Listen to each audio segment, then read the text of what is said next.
మొన్న palazzo ప్యాంట్‌కి peplum top కుట్టాలని చెప్పి మీషో నుంచి ఈ ఫ్యాబ్రిక్ తీసుకున్నానని చూపించాను కదా! దానికి నాకు లైనింగ్ అయితే ఎగ్జాక్ట్ కలర్ దొరకలేదు.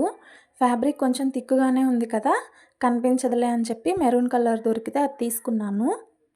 ఇది పెప్లమ్ టాప్ కుట్టగా నాకింకా మిగిలిన ఫ్యాబ్రిక్ తోటి వర్షాకు కూడా ఒక ఫ్రాక్ కుట్టుకునేంత ఫ్యాబ్రిక్ మిగిలింది.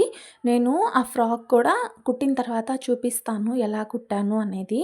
షార్ట్ హ్యాండ్స్ తోటి చాలా సింపుల్ నెక్ ప్యాటర్న్‌తో కుట్టేశాను. అంత హడావిడి ఏం లేకుండా. నా చిన్నప్పుడైతే లంగా జాకెట్లు, చుడిదార్స్ తప్ప ఇంకా ఏ డ్రెస్‌లు వేసుకోవడానికి మాకు పర్మిషన్ ఉండేది కాదు. కాబట్టి నా పిల్లలిద్దరికీ అన్ని రకాల డ్రెస్‌లు వేయాలి, చూసుకోవాలని నాకు ఒక చిన్న ముచ్చటన్నమాట. నా పిల్లలకి నేను వెస్ట్రన్ వేస్తాను కానీ, ఇంకొకరు వేలు పెట్టి చూపించేంత ఇబ్బందికరంగా అయితే వేయడానికి ఇష్టపడను. ఈ డ్రెస్ వేసుకున్న తర్వాత ఎలా ఉందనేది కుదిరితే రేపు షార్ట్ అప్‌లోడ్ చేయడానికి ట్రై చేస్తాను.